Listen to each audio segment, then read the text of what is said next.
my channel, and today I'm coming to you to talk about credit scores, my credit score, how to help your credit score, and how I got to where I am. So if you want to see a little bit about that, stay tuned.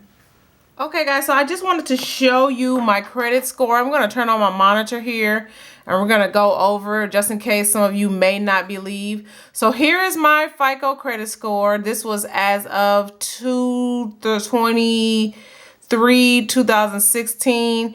Congratulations, you have an exceptional FICO score, the below factors, yada, yada, yada. So it shows you here the FICO meter, and this is, now FICO is pretty much an average of the three scores, but I believe this particular FICO score is pulling from Equifax. So this is my Equifax score. And I'm able to get my score every month because I have a credit card that gives me my FICO score every month. So that's the reason why I'm able to see it. So as you can see, I have a score of 857. The minimum is 250 and the maximum is 900. So I'm almost there. And so just to look at my FICO credit history, you can see back from September last year, 2015, I was at 841. Then I kind of went down. I think this is when I had applied for the American Express card that I will talk about later. And then it went right back up afterwards. And then as you can see, it gradually just went all the way back up. So I am hoping by March of this year, which is it calculates on the 23rd of every month, that I should be at 860 this month. So yeah, I just wanted to give you guys just a look at it so you can see exactly what I'm looking at, and that way you can know that I am not lying about my credit score. Okay guys, so you see in the previous clip, my current credit score is like an 856, and so I decided, I had placed this question on Facebook and Instagram asking, do you guys want me to talk about how I got there and just give you a couple of points on helping you get to yours. And so I got an overwhelming response of people saying yes to do the video, So I am here to do the video.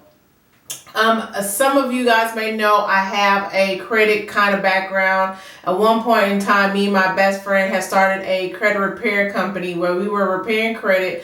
So I have always been in the business, or I've always had the mindset to maintain credit and to maintain good credit. And even from a young walking into college, I never was that person thinking I'm going to go get a bunch of credit cards, run them up and not pay them back. I've always had the mind frame of maintaining my credit because I want to have good credit. So I think that is the very first thing that attribute to the fact of where I am today. So like I said, from college, I've always maintained good credit. I've always paid my bills on time. I've never been the person who lived with outside their means. I've never been the person who, just spend up the credit card and don't know how to pay it back and stuff like that. Or if I did spend my credit card, I just normally pay it back. So, yeah, that's just it. So I think,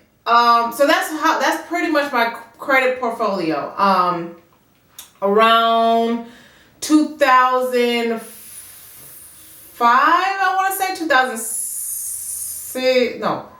2004, 2005, I was approached by one of my co-workers, and he was just like, do you have good credit? And me, I was like, yeah, I have pretty decent credit. And he was telling me, well, I have some investment opportunities you might be interested in, and I have a cousin in Atlanta, and he wants to do, he does investment properties. You can flip it, you can make money and stuff like that, buy the house, fix the house up and flip it and make money. So I was like, okay, this sounds pretty legit. He told me that he had already been doing it, how much money he was making from it and stuff like that, and would I be interested? So I said, okay, cool. At the time, a lot of people don't know that I used to be married. So at the time I was married, I talked to my husband about it, and he, at that time, he was all about it. He saw the money, he saw the signs, so we went for it. To make a long story short, by the end of the whole deal, I ended up with 3 foreclosures on my credit report. What happened was he went out. We got like 3 investment properties in my name.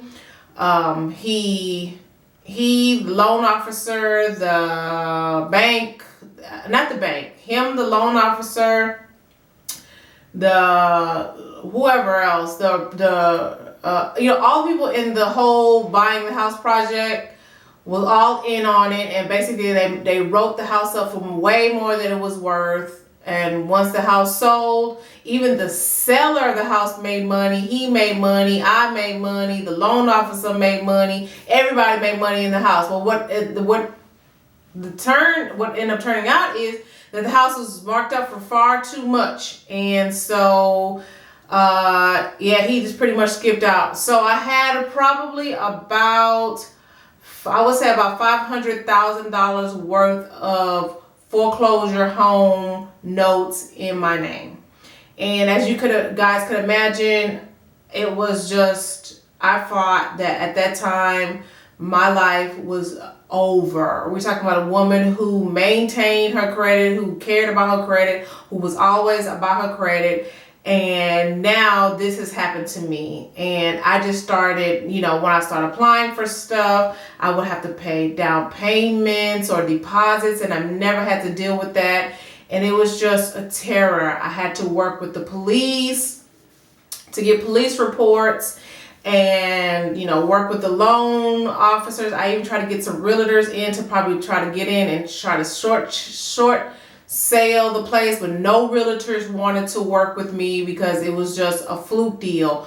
So I flew to Atlanta to just see what I had got myself into, and when I got there and I saw these houses, I was just like, I don't know what. I mean, these houses look like they were so run down, not even nothing, guys. Nothing you would have paid a $300,000, for. So that's how I know that the loan officer and the loan, even his wife was in on it and stuff like that. So that's why I called the cops or whatever, and he ended up, at the end of the deal, it ended up being me and 4 other people that he got like this, including the cousin who I met at the job. He even stiffed him. So all of us were in on it. So in the total end, it was over $1 million worth of mortgage fraud that was committed. So at that point, I had committed to taking care of my credit and getting it off. So I worked with the loan officer, with the banks. Some of the banks, I had to send in police reports, and I got some of them knocked off, but for the majority of them, they stayed on. So I really had to just maintain my credit from there. I'm telling you, even getting apartments, I was having problems. And then, so then when it came time for me to buy a house and I was ready to buy a house, I just knew at that time, like 5 years had passed. So I thought it would be okay. But even when it came to buy my house, it was such a hassle, and I had to go through so much because these houses were still on my name. People were trying to understand what happened. I had to do credit report. I had to do police reports. I had to ship all this into the creditors. I had to explain the story like 3,000 times. So my credit had I don't know what my credit score was, but it had went down to like a 540 or so. By the time I got around to buying my house, it came up to like a 620 because I didn't do anything, I didn't do anything else bad on my credit. So, towards the end, I don't know, through God's grace, it ain't nothing but God, to be honest with you, because I don't know how, what, where, when, who, thank you, Jesus, Lord, whatever, but Bank of America said, we'll do it. We trust you and we will write you the loan. Oh my God, it was such a glorious day. I was so happy.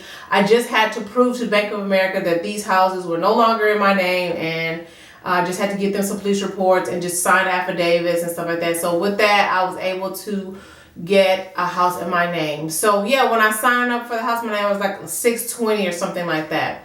So, I did go through a little turmoil with my credit, and it did have a downturn, but now on this day. So that was probably, I got my house in 2009, and this is 2016, and now my credit score has went up over 200 points. So how have I done it? How can you do it? First of all, you have to understand it's going to take time. I don't, a lot of these creditors with this repair industry giving you like 2-3 months. I say be realistic. If you want to buy a house, if you want to buy a house, plan a year out to get your credit in order, especially if you have horrible credit, if you have bad credit. We all know the better your credit, the better your loan will be, the less you have to pay, the less down payment you have to come up with, and all those things. I mean, I know a lot of people feel like, especially my people in my Black community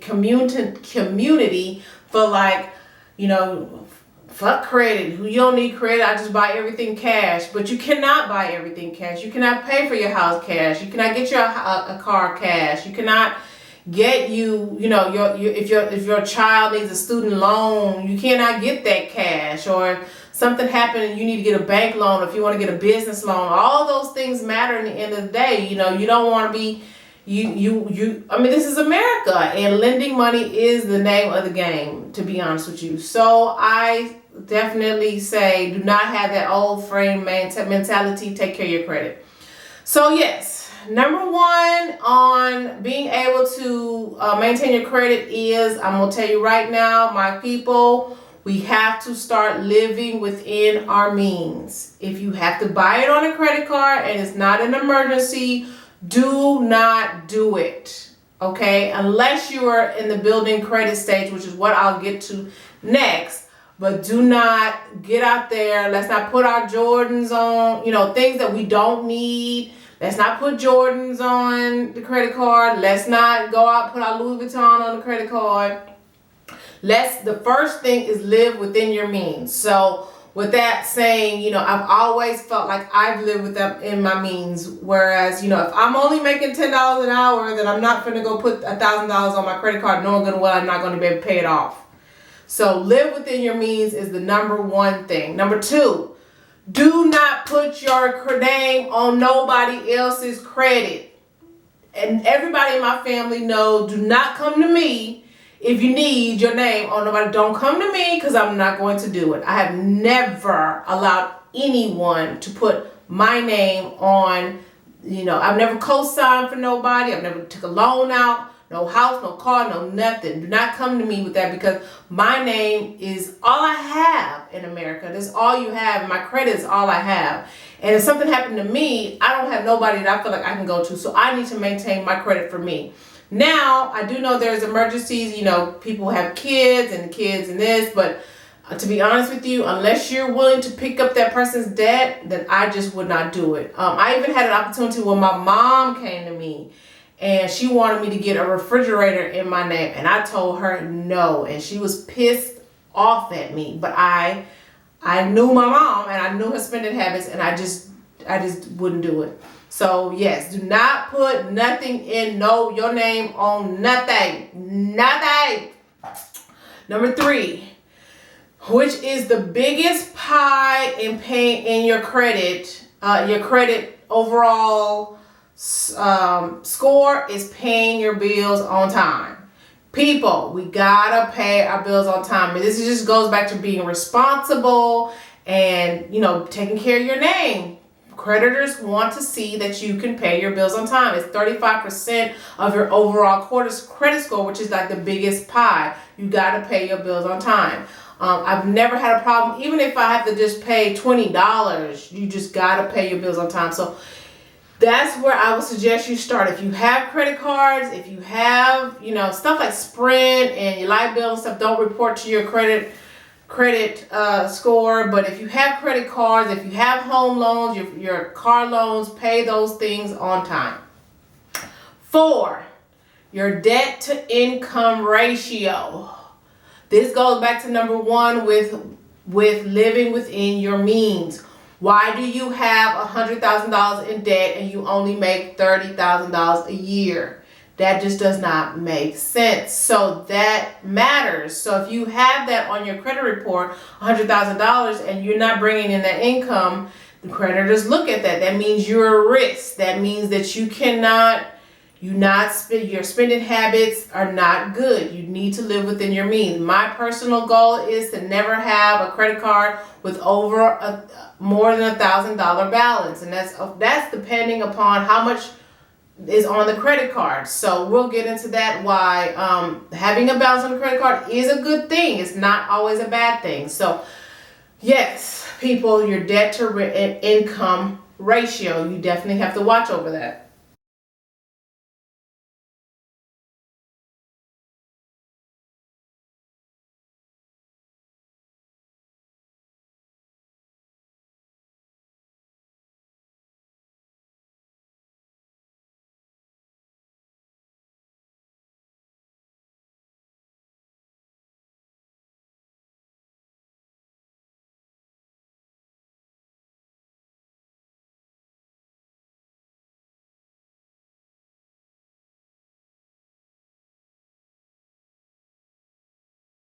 The next thing that you need to, so those are the top 4 things. I think that if you get a handle on top of those things, then you're good. Now, say for instance, okay, so we're here now and you're at your credit and you want to get your credit. You say, okay, I'm paying my bills on time and I'm doing everything I want to. What can I do now to boost my score?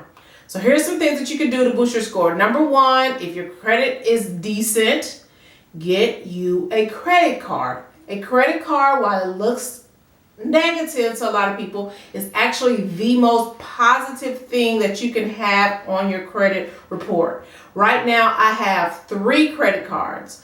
One credit card I've had since I was 19 years old. So I will never, ever cancel that credit card because that has the longest history on there. And that just looks good. The very first credit card I ever got, I still to this day have, and that's my Discover card. As you guys know, Discover is big on college students, and so yeah, I still to this day have that Discover card. And then I have 2 other cards. I have a Visa card, then I have an American Express card, and that's just for variety. Every place don't take Discover, every place don't take this. At points, all that kind of stuff. So that. Have a credit card. Now, if you're going to have a credit card, I would suggest using it once or twice a month. So, do buy things on the credit card that you know you can pay back, like gas and groceries. So you would buy something on your credit card, pay it off the next month. So this goes to show, this will help to build your payment history and show that you're really good at paying your bills. So get a credit card, go put the gas on there, put the groceries on there, next month pay it off. And keep doing that as a cycle so you can start building your payment history, so that way your credit score will boost up, I guarantee you. Like I said, do not have a big balance on there. Revolving credit is very, very good to creditors. It shows that you're responsible. And so keep that credit revolving, keep, doing a payment on there, just showing that you have payment. So I think that's what you should do. Now, say for instance, you cannot get a credit card because your name ain't good, ain't good. What you can do is, and this is what I want to try with my little brother, and because I know some people who have done this, because I have a good credit history and a good payment history, I can put my little brother's name on my credit card. I will not hand him the credit card, but I can put his name on a credit card. So if you know someone with good credit history, and I'm telling you know that they have good credit history, they can put your name on a credit card, do not give you the credit card, and you can build your credit off of their revolving credit history. So now, like I said, I have an American Express card. Well, if I put my brother, and if you know, American Express card is kind of like a prestigious card to have. So if I put my brother's name on there and then he start building credit off my American Express card, it can really help him. Now, I have never really put it to a test, but I've known other people who have. And from what I understand, it's a really, really good way to build your credit history.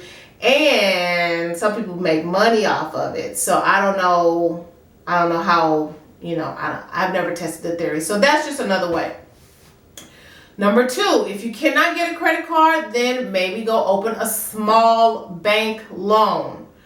And then you can do the same thing with the payments, keep making payments, so that way you can have good payment history.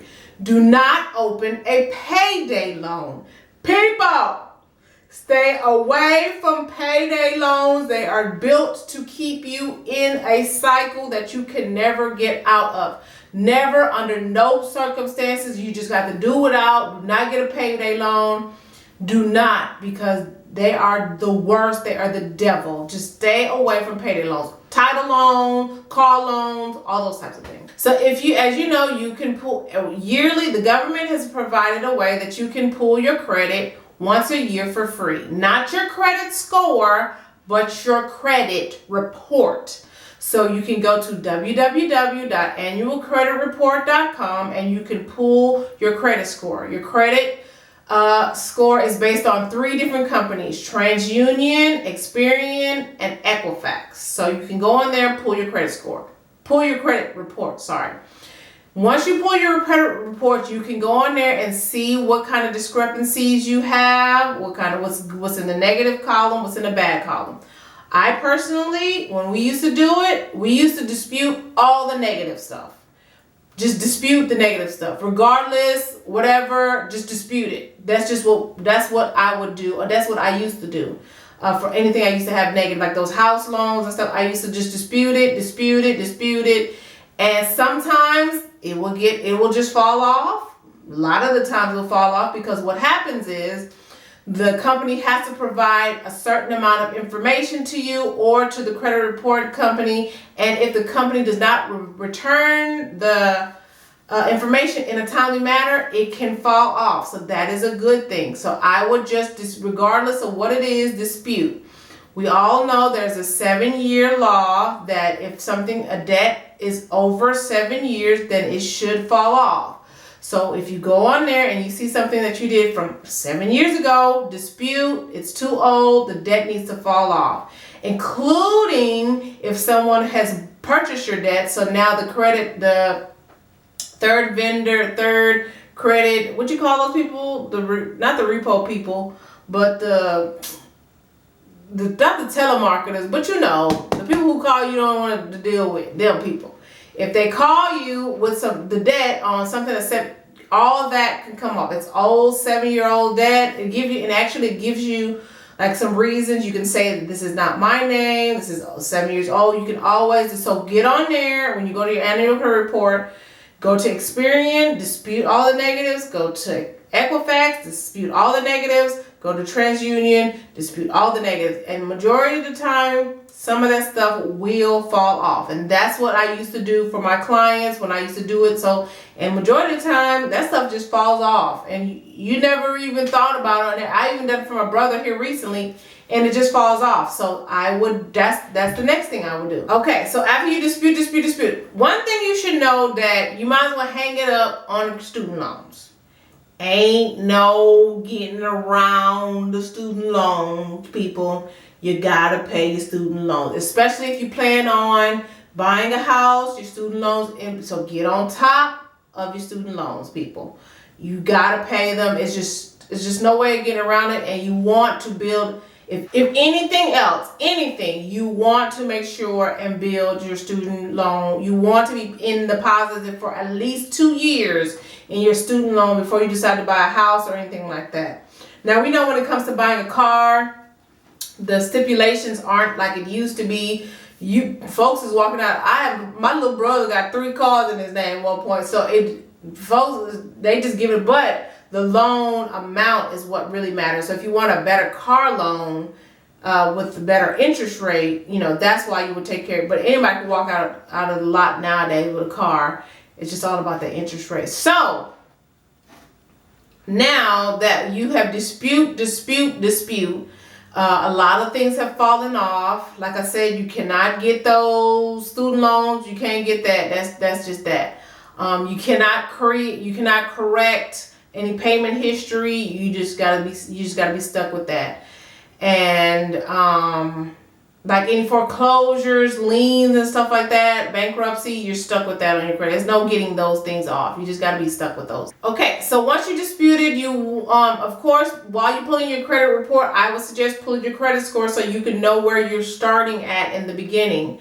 You pull your credit score, and that way you'll know exactly how much to gauge to. So some things, little things, like I said, that I do. I try to keep a revolving history on my Discover card. Try to keep, charge something and pay back off something. It's always normally something, maybe a trip I'm planning, a flight, do those things. Another good thing with credit cards that my friend Jim Marcus has told me to do is, but I really have a bad habit of doing it. I don't want to do this because I feel like it would just make me, I would just get behind and not keep up with it. But he pays everything off with he pays for everything that he can with one credit card to build points. And I paid for a lot of things with points. Points are really, really good. So once you get into the credit card stage, you want to choose a good credit card that'll help you build points. Now there's such thing as free credit cards and credit cards that you have to pay for. If you're at the point where you're trying to build your credit, I would say use credit cards that are free to have free. You don't want anything with any annual payments that you have to use or anything like that. But credit cards with points are really, really good. So not only does it help you with your credit, you can also build points that'll help you with flights. I've bought things off of Amazon. I paid for flights with points. I've purchased all sorts. I've paid for my iPod with points. Like so many things that you can do with those credit card points. So having a credit card is really, really good. And like I said, if you cannot get the credit card, then definitely do the bank loan.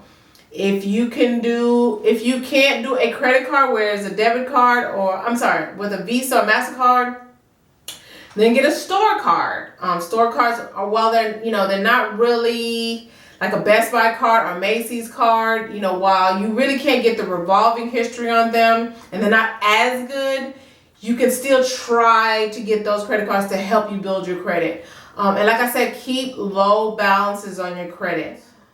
So for me, like I said, I already have a good credit history. I've had cars paid off in my name. I have a house in my name. I have credit cards in my name, and so I have good credit history. My student loan is on time and stuff like that. So outside of those foreclosures, and I think I had some medical bills that I had on there. But those things fell off after 7 years, so I didn't really have to pay for that. And even at the 7-year mark, I went on there, got on there, and got those things knocked off. So I think what a lot of people don't do is they're just not on top of it. And it's going to require you, like I said, to change your mindset, like my friend Jordan told me. You got to change your mindset. You have to think this is what's important to me, and you have to be willing to do the due diligence and put in the work and get it done. Similar to like fitness, whereas if you decide that you want to lose weight or you want to eat right, you can't just decide for this month. It's got to be a lifestyle change. So if you want to change your credit, if you want to increase your credit score, those are the things that I suggest you do. And I believe that over time, your credit will boost. So just to go over it again, like I said, you want to not let nobody put nothing in their name. You want to live within your means, pay your bills on time, your debt to income ratio matters. Once you get all those things taken care of, get your credit card, build your revolving payment history. If you can't get a credit card, maybe find somebody who can put your name on it and you can get their credit history, put on theirs, and get you a little credit card and start doing that payment history stuff. Go on to the annualcreditreport.com, dispute to your heart's content. Maybe even if you got to write in to TransUnion. Sometimes if you go to Google and put TransUnion dispute letter, you can download a sample letter, write that up, send that in. It'll dispute. Like I said, the companies have to provide a certain amount of information to the creditors, or if they don't provide that information, then it falls off. If it's over 7 years, it needs to come off. Basically. So if you do those things, I think those things will be the top things. And I think everybody knows this. You do not have to pay no credit, because when you pay those credit card companies or those credit repair companies, that's basically they're doing exactly what you can do.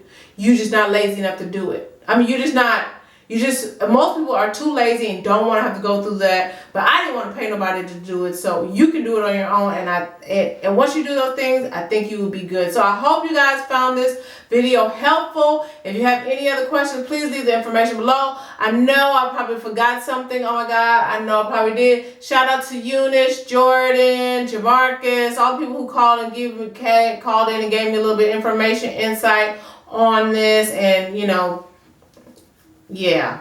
Okay, so that's it, guys. Thanks for watching. Bye.